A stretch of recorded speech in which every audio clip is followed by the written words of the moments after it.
I'm Clay Staires with the Leadership Initiative. This is Winning in the Workplace Management Session 8.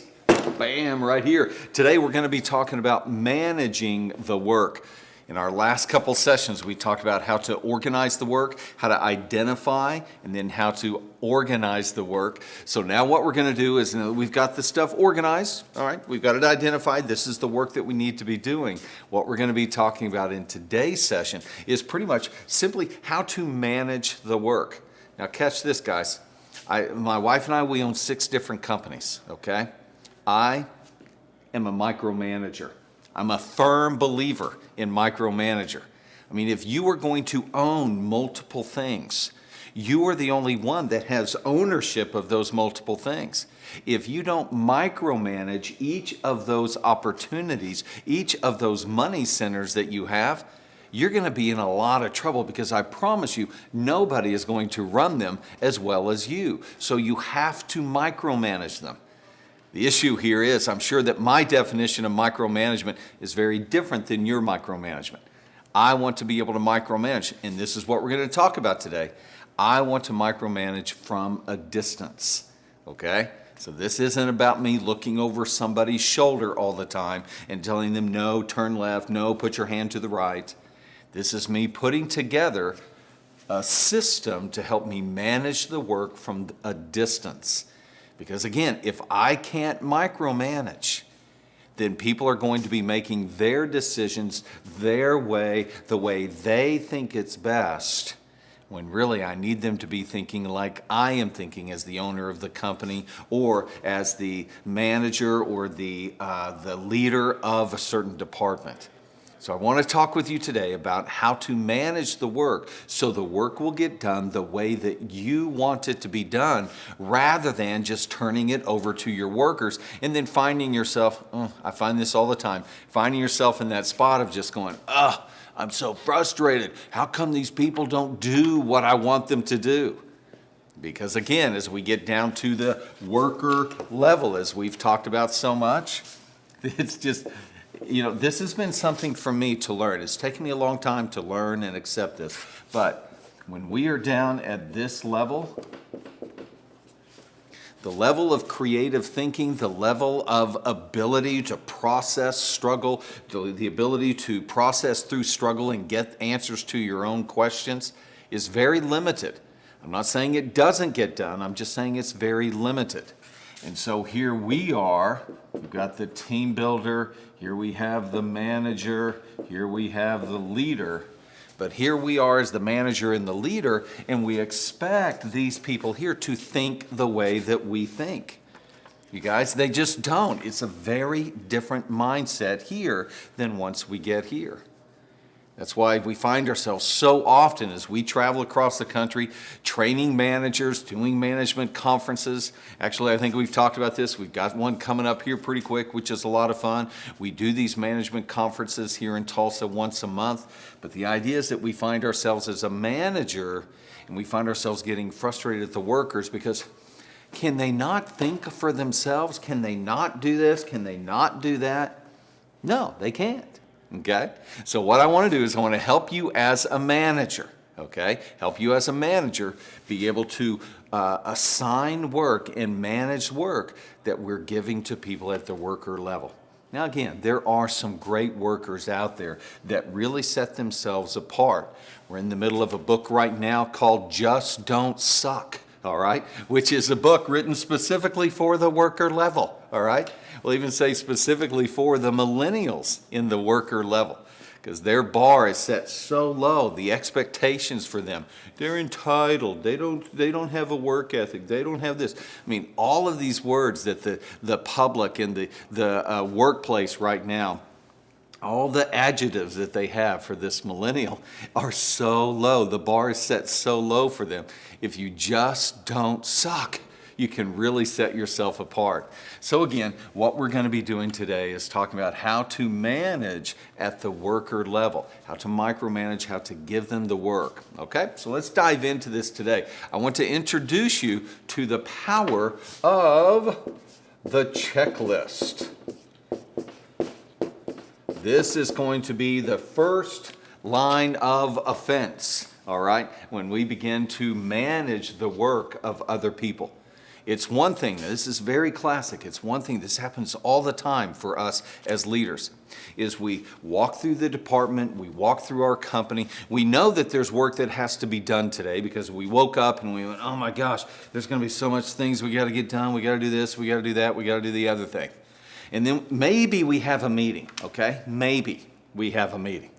But a lot of times what happens as a leader is we simply walk through the office and we say, hey, Andrew, I need you to do this. And we go, hey, Jonathan, I need you to do this. Hey, Clay, I need you to do this. And we just kind of start telling people things to do. Have you found yourself in that spot yet? Number one, we just tell people. We just say it. Need you to do this, need you to do this. And then later on, we come back and go, hey, did you get that done?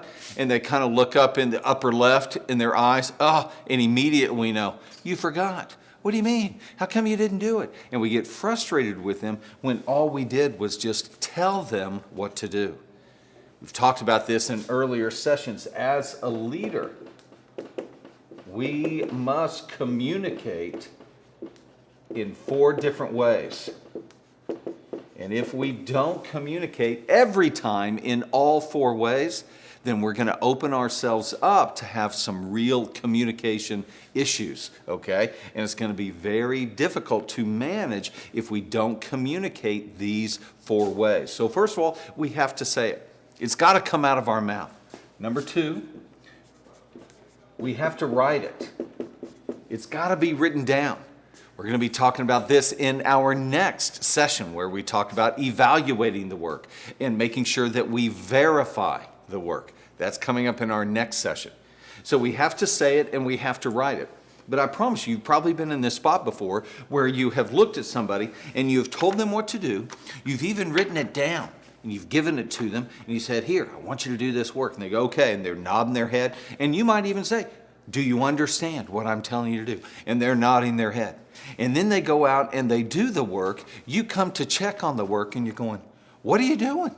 This is not what I said. This is not what was written down. But the problem is that when you were saying it, they were understanding what you were saying, but they had a different picture in their head. They were seeing it different than you were seeing it.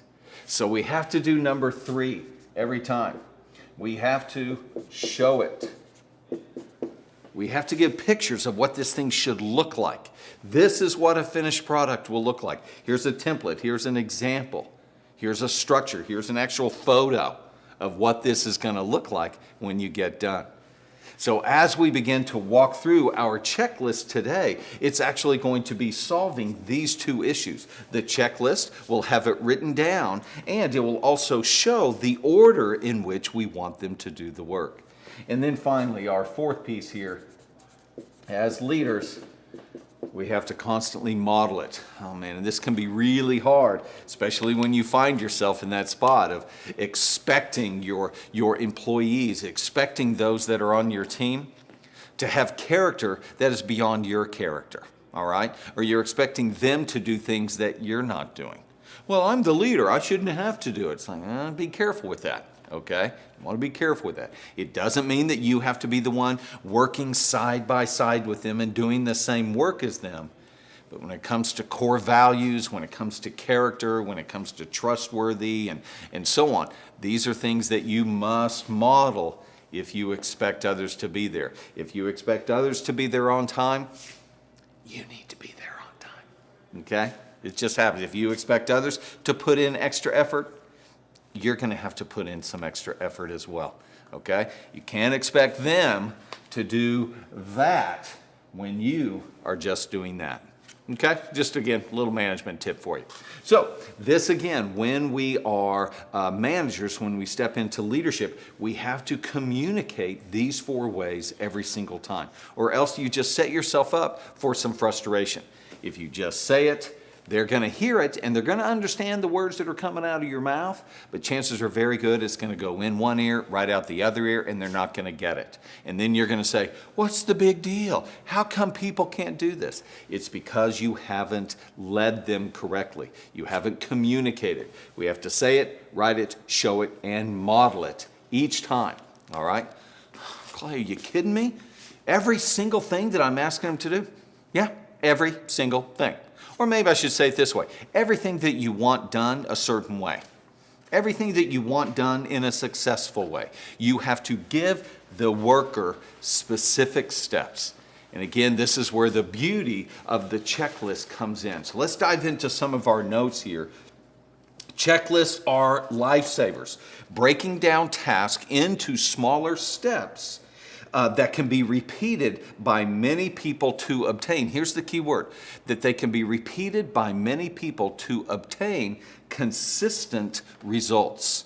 That's the key thing. We want to make sure that we are writing this checklist down in such a way that many people can follow it, and there will be a consistent result of success on the other end. Okay? That's the idea. If you just say, hey, go make me some coffee, you might or might not get some coffee back that you enjoy. Okay? But if you have specific steps on how you want that to be done, your chances are very good that it can happen for you. I've had numerous times, but I remember one time when I told a young gal, she was in her early 20s, I wanted her to go to the store. She was one of my employees. I said, I want you to go to the store and I want you to get some markers, okay? I want you to get some markers because we're out of markers. In my head, I was thinking Expo markers. I was thinking these things right here, okay? Less than $10. All right, but here's the problem. I said go to the store and get markers. I didn't write down what type of markers to get. I didn't show her a picture of the package of the markers to get. I just said go to the store and get some markers. So she goes to the store. Now, come to think of it, this gal is an artist, okay? So when she goes into the store, she is thinking like an artist. She's not thinking like I'm thinking, I need blue and black, all right? I need to write on a whiteboard. She is thinking of all the colors in the color spectrum. So she walks in, plus she has the company credit card. So she's going, oh, I have permission to buy markers. You can probably tell where this thing is going. She comes back with a box of 120 high-end markers that cost $132. And when I was frustrated, when I was upset, she couldn't understand why. When I said, hon, this is going to come out of your paycheck. This is not something I'm going to pay for. She was all upset. She was all offended. And I was looking at her going, who would in a right mind would think this? And I can't believe that you thought that I wanted to spend $140 on this. I can't believe I only needed this. But the problem was, it all began with me. I did not communicate exactly what I was looking for. I did not write it and did not show her what I wanted. And did not have a checklist of where to go in the store and to get the markers and so on. Okay, so these are just things, again, it seems like it's common sense, but I promise you, okay, when you are at this level of thinking is not common here, okay? This level of thinking and this level of thinking is not common at that level. So there's no need for you to get frustrated. There's no need for you to get upset and go, oh, it's just common sense. No, it's not. Just get rid of that, or else you're just going to be tied up in knots. You're going to get frustrated at people that you don't need to get frustrated with. If you're not careful, you'll even fire people that you don't need to be firing. You just need to manage them well. Okay? So here we go. Checklists are lifesavers here. When you are writing down checklists, what you are doing is you are actually helping people think like you think. Okay? Let's talk about value of checklists. The value of checklists. Number one, think like me. Have you ever been in a spot as a manager just going, how come they just don't think like me? Why are they thinking that way? Why are they doing things that way? I can't believe. Don't you see it the way I see it? Again, the thing is, no, they don't.